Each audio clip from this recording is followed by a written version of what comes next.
Hello, hello, how are you?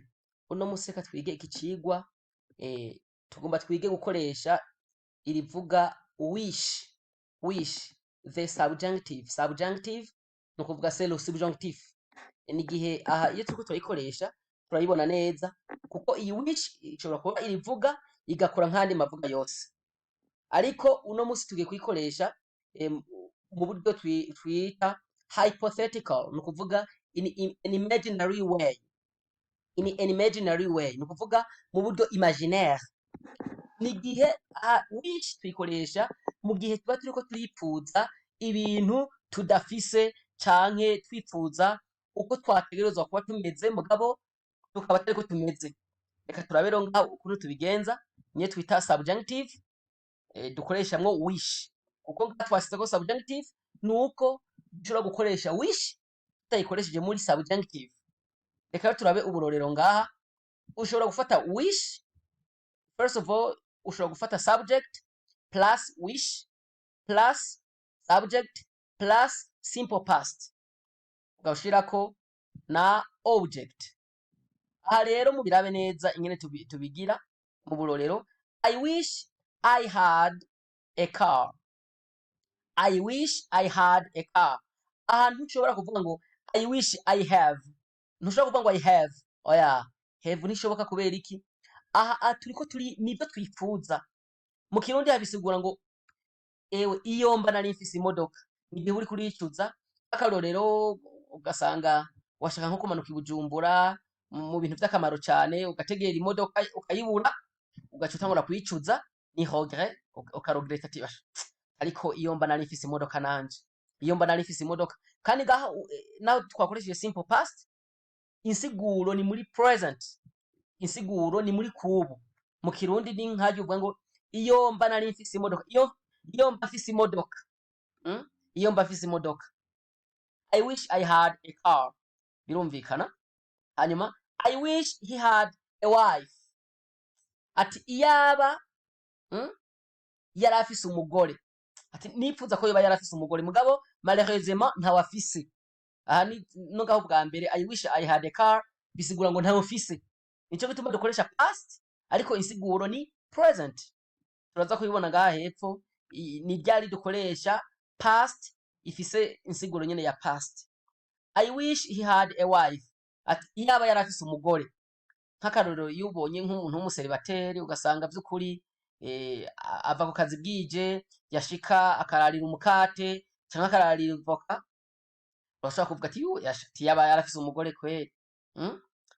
Ni wabarondera ivyo kurya biba bigenda neza.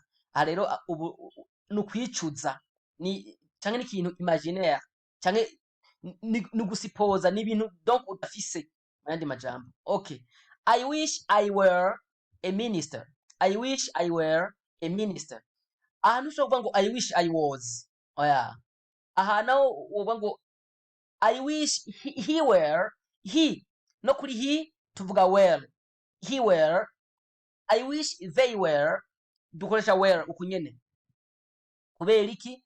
Ni hypothetical, ni ikintu imaginary, si ukuri, siko bimeze.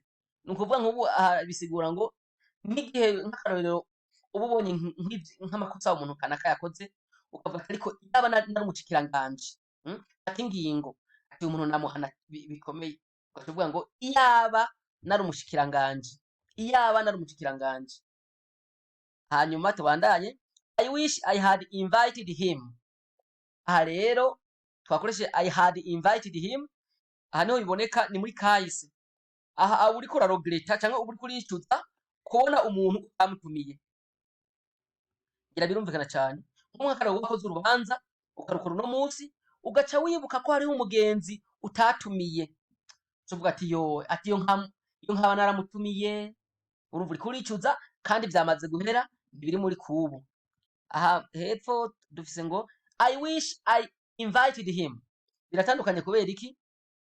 Aha uri kuricuza muri kubu. Ati iyo mba namutumiye.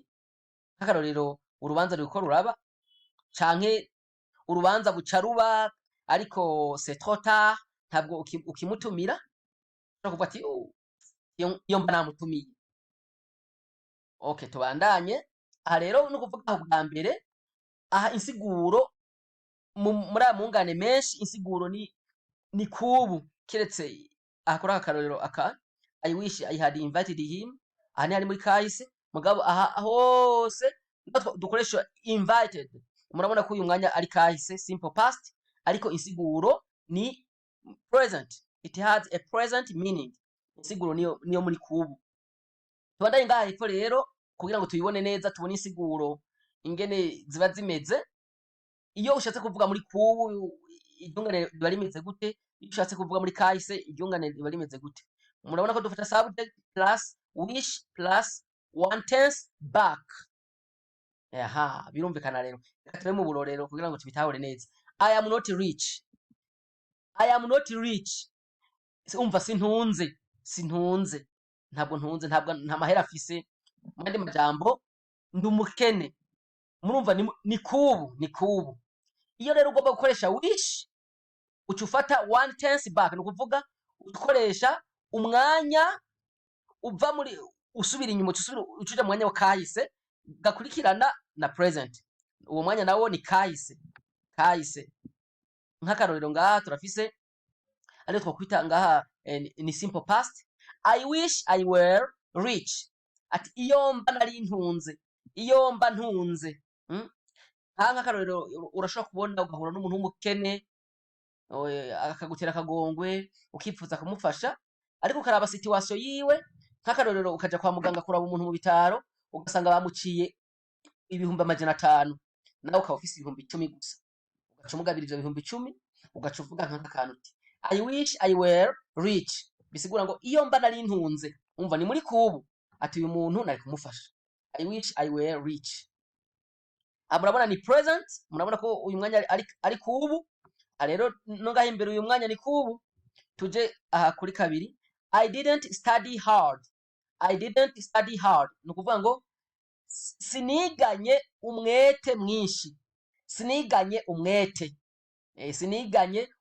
sinize cyane ngo nigane umwete murumva ko ari kahise iyo rero dufise kahise cyatuvuga ati I wish I had studied hard bisigura ngo iyo mba narize cyane iyo nkigana umwete cyane urumva ariko arituza kubera ko atiganye umwete cyane murabona ko tuje dukoresha had studied kubera iki ni bimwe twita one tense back ni ukuvuga hadutse simple past rero duca dukoresha umwanya twita past perfect